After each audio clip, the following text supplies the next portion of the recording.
माननीय खासदार डॉक्टर श्री शाहू छत्रपती महाराज यांना वाढदिवसाच्या हार्दिक शुभेच्छा। शुभेच्छुक all India Shri Shivaji memorial society Pune. बंदी आदेश जुगारात रॅली काढल्याप्रकरणी 11 जणांविरोधात गुन्हा दाखल।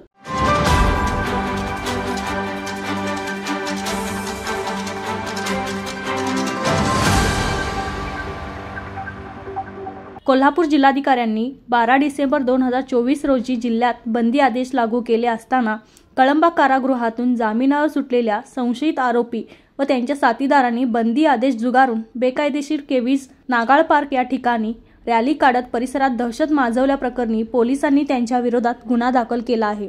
अनिकेत अमर सूर्यवंशी वय 23, गब्बर उर्फ आदित्य अमर सूर्यवंशी वय 25, दोघेही राहणार KV's park Nagala park Kolhapur. Anurag Dilip Ragpasare वय 20, करण उर्फ तुषार सिद्धू कुमटे वय 22, प्रथमेश कुमार समुद्रे वय 20, तिघेही राहणार सदर बाजार कोल्हापूर। सागर कैलास गौडदा वय 34, राहणार गणेश पार्क कदमवाडी व वेदांग शिवराज पोवार वय 30, राहणार बिंदू चौक व इतर 3-4 अनोळखी इसम अशा 11 जणांविरोधात शाहूपुरी पोलीस ठाण्यात गुन्हा दाखल करण्यात आला आहे। त्यांच्याकडून पोलिसांनी एक मोपेड व एक 4 चाकी असा एकूण 3,70,000 रुपये किमतीचा मुद्देमाल जप्त करण्यात आला आहे। माझा महाराष्ट्र न्यूज कोल्हापूर।